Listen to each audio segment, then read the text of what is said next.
오늘 우리 남전도 헌신예배를 또 드리게 됨에 감사합니다. 우리 남전도의 헌신예배하면 생각나는 성경 구절이 있습니다. 고린도전서 13장 16절입니다. 깨어 믿음에 굳게 서서 남자답게 강건하라. 이 남자답게 서라, 이 말만 들어도 왠지 힘이 나는 그런 말씀입니다. 그리고 이 강함을 우리가 느끼는 말씀입니다. 그래서 이 성경 구절이 무슨 의미인지는 우리가 살펴보지 않아도 무조건 우리 남전도에 하니까 정말 남자답게 강건하라, 남자답게 서라, 이 말씀이 먼저 이 생각이 납니다. 오늘은 이런 남자다운 사람 하나를 소개하려고 합니다. 그 사람이 바로 세례 요한입니다. 세례 요한은 한마디로 굵고 짧은 인생을 살았던 사람입니다. 그는 왕의 잘못을 직접 지적할 수 있을 만큼 배포도 큰 사람이었고, 그리고 죽음을 당하는 그 순간에도 비굴하지 않았고 당당한 모습을 잃지 않았던 사람입니다. 또 평소 이런 그의 지도력에 매료된 많은 사람들이 그를 따르기도 했던 사람이 이 세례 요한입니다.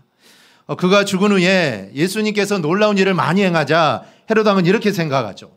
내가 죽였던 그 세례 요한이 혹시 다시 살아나서 이런 일을 하는 건 아닌가라고 생각할 정도로 그 당시 모든 사람들에게 세례 요한은 머리에 각인이 되어 있었던 겁니다. 즉 특별한 사람이라는 것이죠. 이 사람은 특출나고 뭔가 다른 사람으로 모든 사람의 머리에 각인되어 있었습니다.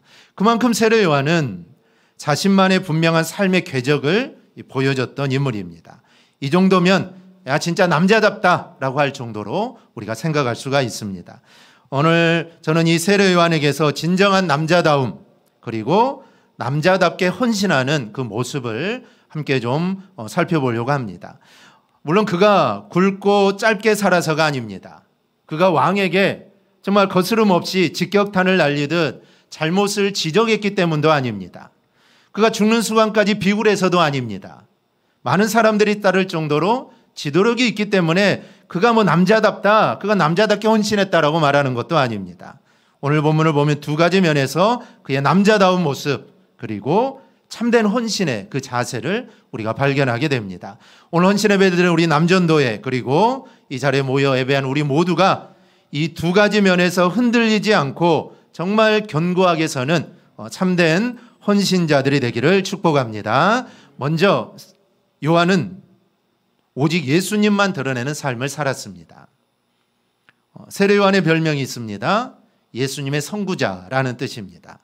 즉 예수님보다 먼저 앞서 와서 예수님의 길을 예비한 사람이 세례 요한입니다. 본문 3절에도 이사야의 말을 빌려 그를 소개하기를 광야에서 외치는 자의 소리, 주님의 길을 준비하라고 외치는 자, 그리고 주님의 길을 곧게 하라고 외치는 자가 세례 요한이었다라는 것이죠. 그의 삶은 모두가 주님과 관련이 되어 있습니다. 세례 요한이 존재하는 이유는 예수님을 드러내는 일에 있는 것입니다. 잉태와 출생부터 그랬습니다. 세례 요한은 예수님보다 6달 먼저 잉태되고 태어나죠. 근데 그 무렵에 남자를 알지 못한 마리아가 아기를 갖게 됩니다. 이 얼마나 놀랄 일입니까? 남자도 모르는데 아기 임신을 했으니 이게 어떻게 처녀가 이해할 수 있겠습니까? 그런데 그 마리아가 힘을 얻습니다. 어디서 힘을 얻느냐? 아이를 가질 줄 없는 줄로 알았던 나이가 든 친척 엘리사벳도 하나님의 은혜로 아이를 가졌다는 것입니다. 그것을 보고 하나님의 역사하시면은 불가능이 없다라는 것을 마리아가 깨닫게 된 것이죠. 그래서 엘리사벳을 찾아가 서로 마음을 나누면서 하나님의 역사를 더욱 확실한 것으로 그녀가 받아들이게 됩니다. 이렇게 요한은 잉태와 출생부터 해서 여러모로 예수님의 길을 준비하는 자로 그는 잉태되고 태어나게 되죠.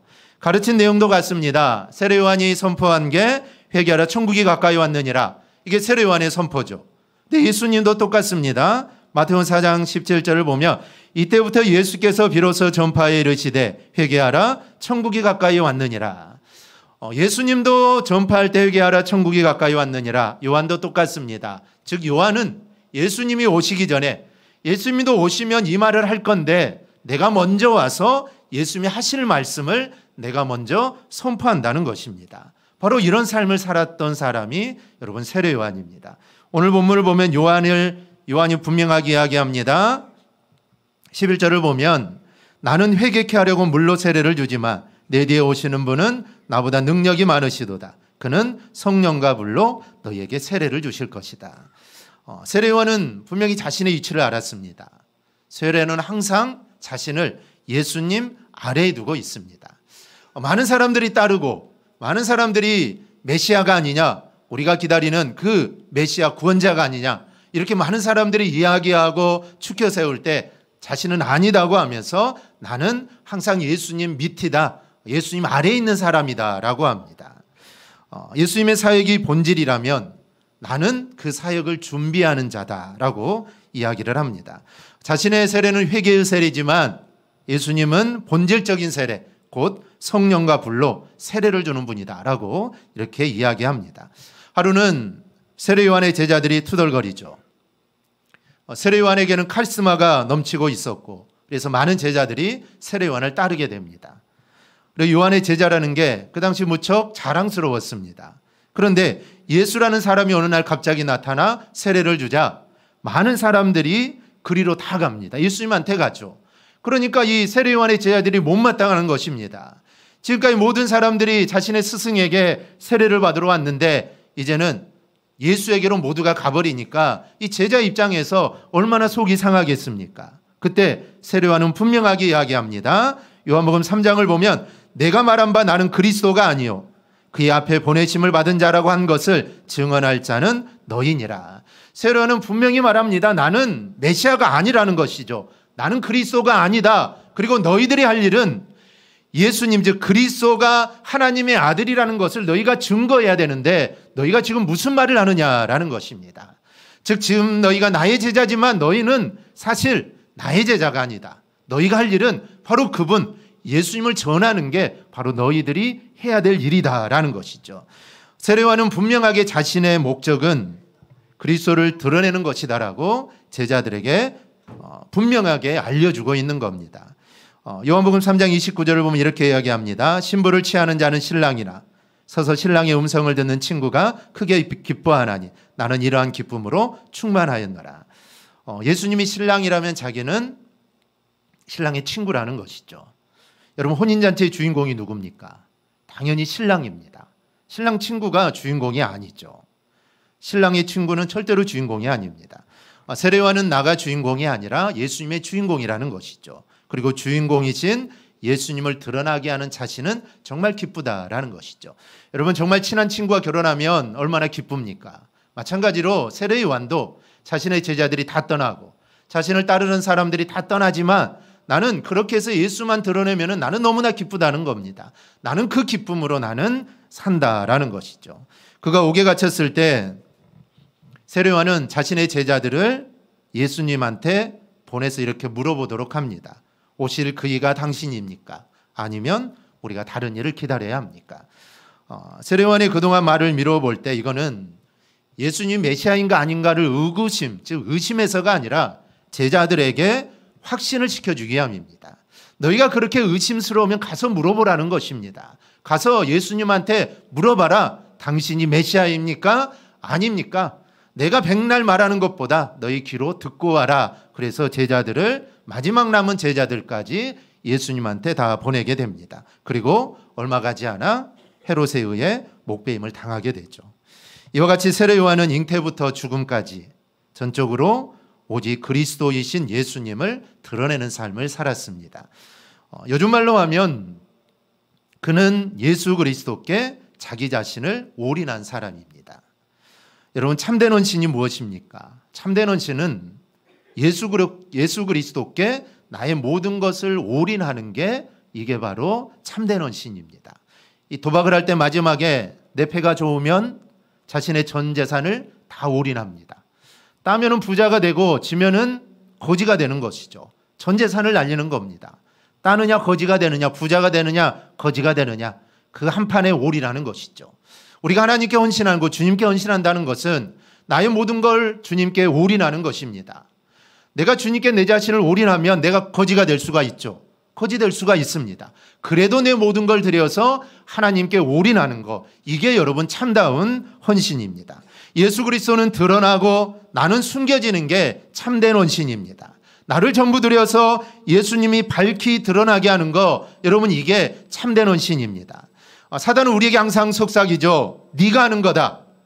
네가 아니면 아무 일도 안 돼. 네가 해야 돼 라고 말을 합니다. 그래서 예수님이 드러나야 할 그 자리에 예수님은 보이지 않게 하고 내 자신이 드러나도록 사단은 계속해서 우리에게 속삭입니다. 안타깝게도 많은 사람들이 헌신한다고 하면서 이 사단의 속임수에 넘어갑니다. 그래서 예수님을 드러내는 것이 아니라 결국에는 내 자신을 드러내는 경우가 많습니다. 여러분, 이것은 헌신을 가장한 자기 자랑일 뿐입니다. 예수님께서 이런 사람에 대해 뭐라고 말씀하십니까? 자기 상을 이미 받은 자들이다 라고 합니다. 조금 티나게 무엇인가 한답시고 우리 자신을 드러낼 때 우리는 이미 상을 받은 겁니다. 그러면은 하늘나라에 갔을 때 상이 없죠. 이미 상을 받았는데 100점 맞아가지고 상을 받았는데 어떻게 상을 또 주겠습니까? 이 세상에서 상을 받으면 하늘나라에서는 받을 상이 없다라는 것이죠. 사단의 속임수에 넘어간 것입니다. 따라서 헌신이라고 이야기할 수 없는 일들입니다. 우리 남전도 회원 여러분, 그리고 우리 사랑하는 성도 여러분, 우리는 세례 요한을 통해 내 자신을 한번 점검해 봐야 합니다. 내가 지금 하나님 앞에 헌신하고 있는지, 내가 주님만 드러내고 있는지, 아니면 헌신은 하고 있는데 내가 하나님께 충성하고 헌신하고 있는데 내 자신을 드러내고 있지는 않은지 우리는 내 자신을 점검해 봐야 합니다. 주님의 일을 하면서 내가 드러나면, 내 의지가, 내 성질이, 내 고집이 드러난다면 우리는 절대로 진정한 헌신을 하는 게 아닙니다. 나는 죽고 오직 예수가 드러나야만 그게 진정한 헌신입니다. 오늘 헌신 예배를 드리는 우리 남전도 회원들도 나는 죽고 오직 예수만 드러내는 삶을 살아가기를 바랍니다. 세례 요한처럼 정말 우리가 주님께 올인할 수 있는, 올인하라고 한다고 해서 그냥 직장 다 놔두고 주의 일만 하라는 게 아닙니다. 정말 우리의 세상의 직장도 하나님께서 우리에게 주신 것 아닙니까? 그 일도 정말 충성을 다해 다 하고, 또 하나님의 일에도 정말 내가 할 수 있는 한 내가 나의 모든 걸 다 들여서 하나님께 올인할 수 있는 그런 삶을 우리는 살아야 합니다. 근데 사실 주님께 올인하면 절대로 여러분 손해보지 않습니다. 도박에 올인하면 손해보죠. 내 패가 제일 좋은 줄 알았는데 알고 보니 상대방이 더 좋은 걸 가지고 있으면 내가 손해보는 것입니다. 거지가 되죠. 그런데 주님께 헌신하는 것은, 올인하는 것은 절대로 손해보지 않습니다. 그것이 바로 남자다운 것이고 그것이 참된 헌신인 줄 믿습니다. 둘째로 세례 요한은 오직 예수님만 드러내기 위해 희생을 합니다. 오늘 본문에서는 예수님의 선구자로서의 삶을 살기 위한 요한의 선택이 나옵니다. 만약 그가 예수님의 선구자로서의 삶을 살기로 하지 않았다면 굳이 겪지 않아도 될 일들입니다. 그것은 바로 광야의 삶입니다. 아시다시피 그가 주생활 무대로 삼은 장소는 광야입니다. 이런 말이 있죠. 집 떠나면 고생이다 라는 말이 있습니다. 그런데 그의 삶의 중심이 광야가 되었다는 것은 그는 갖추어지지 않는 삶을 살았다는 겁니다. 즉 사서 고생을 하는 것이죠. 4절을 보면 그는 약태털옷을 입었고 허리에 가죽띠를 띠었고 음식은 메뚜기와 석청이었다라고 합니다. 이 약태털옷이라는 것은 약대 가죽으로 만든 가죽옷입니다. 석청은 순수 자연산 꿀을 의미하죠. 지금으로 말하면 아주 비싸고 귀한 것들입니다. 하지만 세례 요한에게 있어 약태털옷이란 꾸미지 않는 옷을 의미합니다. 그저 몸뚱어리 하나 가리는 역할을 하는 옷을 의미하죠. 메뚜기와 석청이라는 음식은 돈 한 푼 없는 세례 요한이 제일 광야에서 손쉽게 구할 수 있는 척박한 한 끼니의 식사였던 겁니다. 누가 이런 삶을 살고 싶어 하겠습니까? 세례 요한도 부모님이 있으니 집이 있을 겁니다. 그런데 그는 이런 삶을 살았습니다. 아마 우리에게 이렇게 살라고 하면은 아마 며칠은 살겠죠. 요즘 캠핑도 하고 오제 가서 며칠 사는 것 즐기는 사람 많으니까 뭐 이 정도 광야에 나가서 텐트 치고 메뚜기 잡아먹고 볼꿀 따먹고 며칠은 살 겁니다. 하지만 이런 삶을 평생 살라고 한다면 아마 살 사람은 아마 아무도 없을 겁니다. 그러나 세례 요한이 이런 삶을 살 수 있었던 것은 자신을 주님께 드러내는 삶을 살고자 했기 때문에 그 삶 그대로 스스로 선택한 희생들입니다. 내가 주님을 드러내기 위해 내 스스로 선택한 것이고 내가 그 길을 간다는 것입니다. 그래서 그는 광야의 삶을 감당할 수 있었던 겁니다. 사람이 무언가에 자신을 올인할 때는 그것을 위하여 희생하는 것들이 많습니다. 이승엽 선수가 훌륭한 타자가 되는데 자신을 올인했는데요. 언젠가 오락 프로그램에 나와서 김재동 씨를 위해서 이승엽 선수가 라면을 끓여주는 그런 방송이 있었습니다. 이승엽 선수가 정말 손수 열심히 라면을 끓여서 김재동 씨에게 먹게 했습니다. 근데 보통 사람은 어떻게 할까요? 같이 먹겠죠. 끓여주고 어떻게 지켜보겠습니까? 같이 먹죠. 근데 이승엽 선수는 젓가락을 손에 대지 않습니다. 한 젓가락도 먹지 않습니다. 라면이 싫어서도 아닙니다. 라면이 부족하고 적어서도 아닙니다. 라면을 먹으면 체중이 불고 그러면 운동하는데 방해되기 때문에 라면을 먹지 않는다는 겁니다. 비단 라면뿐만 아니라 몸에 좋지 않다는 것은 아무리 좋아하는 기호식품이라 해도 포기하고 전적으로 훈련에 매진한다고 합니다. 훈련하기 위해 가족과 떨어지기도 하고 이렇게 자신 야구에 올인했기 때문에 그만큼 성과를 이룰 수 있었다라는 것입니다. 세례 요한에게 한번 적용해 볼까요? 그는 무엇에 올인합니까? 그는 예수님을 드러나게 하는데 올인했습니다. 때문에 그도 역시 포기하고 희생을 감내한 것들이 있습니다. 그는 안락한 집을 포기했죠.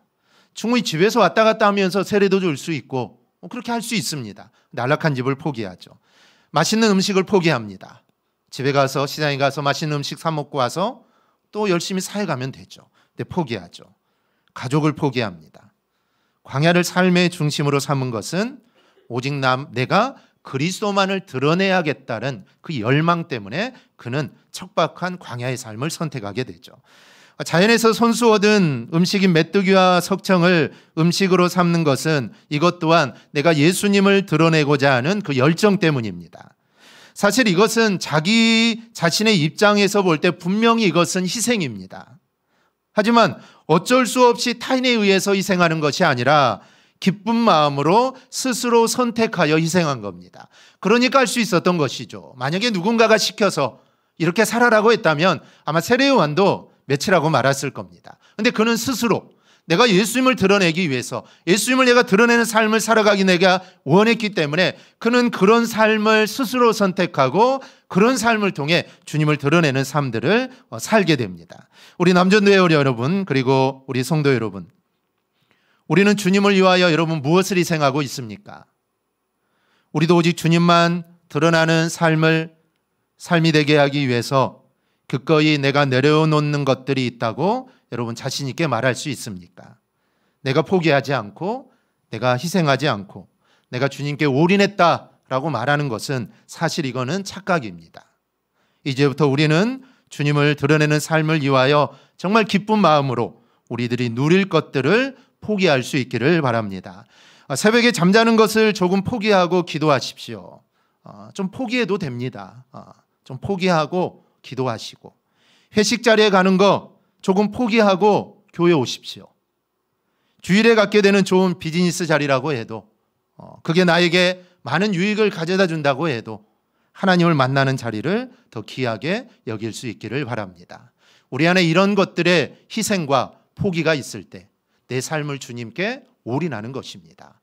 그런 포기하는 것들이 내 삶에 없으면서 내가 주님께 충성한다, 내가 주님께 헌신한다, 내가 주님께 올인하는 삶을 산다. 어찌 보면 이거는 잘못된 모습입니다.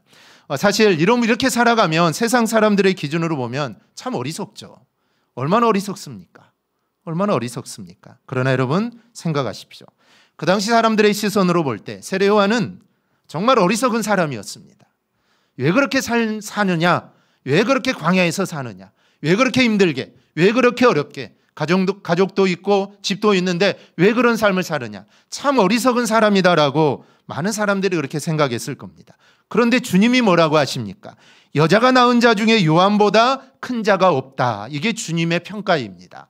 자신의 삶을 포기하고 주님만 드러내는 삶을 살자 세상 사람들은 손가락질했지만 주님은 여자가 낳은 자 중에 이 세례요한이 제일 큰 자다. 얼마나 큰 칭찬입니까? 얼마나 큰 복입니까? 우리가 하나님으로부터 이런 말을 들으면 얼마나 좋겠습니까? 누구누구야, 너는 이 세상에 여자가 낳은 사람, 남자 중에 네가 최고다. 만약에 하나님이 나에게 그렇게 말씀해 주신다면 여러분, 내가 얼마나 기쁘겠습니까? 하나님이 나를 인정해 주셨구나. 야, 내 삶을 하나님 보시고 정말 하나님 인정해 주셨구나. 우리는 그런 마음을 갖게 될 것입니다. 주님을 드러내기 위해서 우리가 희생한 것들은 세상 가치로 볼 때 클지라도 하나님 나라 가치로 볼 때 절대로 큰 것들이 아닙니다. 여러분도 주님을 향한 열정만 있다면 사실 능히 포기할 수 있는 것들입니다. 그리고 주님을 드러내는 기쁨에 빠지다 보면 세상이 준다 해도 싫다고 손사래를 칠 것들에 사실은 지나지 않습니다. 주님을 드러내기 위하여 기쁨으로 포기하고 또 희생하는 우리 모두가 될 수 있기를 축복합니다. 세례요한을 따라서 한다면 우리 역시 참된 헌신을 할 수 있습니다. 우리의 모든 일은 오직 주님을 드러내고자 하는 목적이 되도록 우리는 해야 합니다. 그리고 그런 열정으로 주님께 물질 드리고 시간 드리고 몸 드리고 그리고 이 세상의 것들을 포기하며 나갈 수 있기를 바랍니다. 그러면 우리의 헌신으로 말미암아 하나님의 영광이 드러나게 될 것입니다. 우리 모두 이 사실을 기억하고 오늘 세례 요한처럼 정말 우리의 삶을 내가 주님께 올인하겠다. 내 삶을 정말 주님께 바쳐서 주님의 일을 위해서 내가 올인해야겠다. 이렇게 내가 살아가야겠다. 이렇게 우리가 살아간다면 아마 여자가 낳은 자 중에 큰 자가 없다라는 그런 주님의 음성, 그 칭찬을 우리는 듣게 될 것입니다. 바로 이 주님의 칭찬을 듣는 우리 남전도 회원들 그리고 모든 성도가 되기를 주님의 이름으로 축원합니다. 아멘. 기도하겠습니다.